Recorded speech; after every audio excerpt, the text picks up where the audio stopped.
ഗായത്രീസ് വീട്ടിലേക്ക് എല്ലാവർക്കും നമസ്കാരം.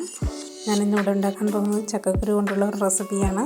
അപ്പോൾ ചക്കയൊക്കെ അവൈലബിൾ ആയിട്ടുള്ള ടൈമിൽ എല്ലാവർക്കും. അപ്പോൾ പാൻ അടുപ്പി വെച്ച് ചൂടായി എണ്ണ ഒഴിച്ചിട്ടുണ്ട്. ഇതിലേക്ക് നമ്മൾ എണ്ണ ചൂടാകുമ്പോൾ കടുക് ഇട്ട് കൊടുക്കുന്നുണ്ട്. കടുക് ഒന്ന് പൊട്ടി തുടങ്ങുമ്പോൾ നമുക്ക് ഗരം മസാല ഇട്ട് കൊടുക്കേണ്ടതായിട്ടുണ്ട്.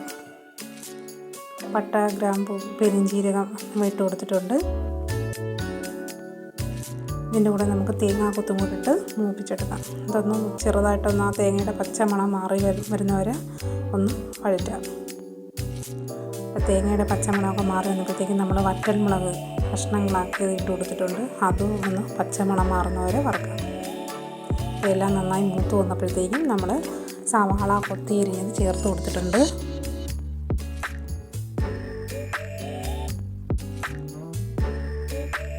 സവാളയുടെ പച്ചമണം ഒന്ന് മാറിയപ്പോഴത്തേക്കും നമ്മൾ ഇഞ്ചി, വെളുത്തുള്ളി എന്നിവ ചേർത്ത് കൊടുത്തിട്ടുണ്ട്. ചെറുതായിട്ട് അരിഞ്ഞ് വേണം ചേർക്കാൻ. അതും ഒന്ന് പച്ചമണം മാറുന്നവരെ നമുക്ക് വഴറ്റാം. ഉള്ളിയും ഇഞ്ചിയും വെളുത്തുള്ളിയൊക്കെ വാടി വരുന്നപ്പോൾ നമ്മൾ മഞ്ഞൾപ്പൊടി ചേർത്ത് കൊടുക്കണം. മഞ്ഞൾപ്പൊടി ചേർത്ത് കൊടുത്തൊന്ന് വഴറ്റണം.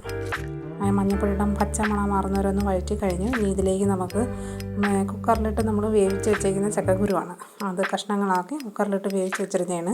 അത് ഇതിനകത്തോട്ട് ചേർത്ത് കൊടുത്ത് നന്നായിട്ട് മിക്സ് ചെയ്ത് എടുത്തു കഴിഞ്ഞാൽ നമ്മുടെ ചക്കക്കുരു കൊണ്ടുള്ള ഉലർത്ത് റെഡിയായി കഴിഞ്ഞു. നല്ല ടേസ്റ്റാണ് ഇത് കഴിക്കാനായിട്ട്. നമ്മൾ ചക്കക്കുരുവൊക്കെ എടുത്ത് വെറുതെ കളയുന്നില്ല. ഇപ്പോൾ ഇടയ്ക്ക് ഇതൊക്കെ ഒന്ന് പരീക്ഷിച്ച് നോക്കാം. നല്ലൊരു റെസിപ്പിയാണ്. പരീക്ഷിച്ച് നോക്കിയിട്ട് ഇഷ്ടപ്പെടുകയാണെങ്കിൽ എല്ലാവരും ലൈക്ക് ചെയ്യണം. സബ്സ്ക്രൈബ് ചെയ്യാത്തവർ സബ്സ്ക്രൈബ് ചെയ്യണം.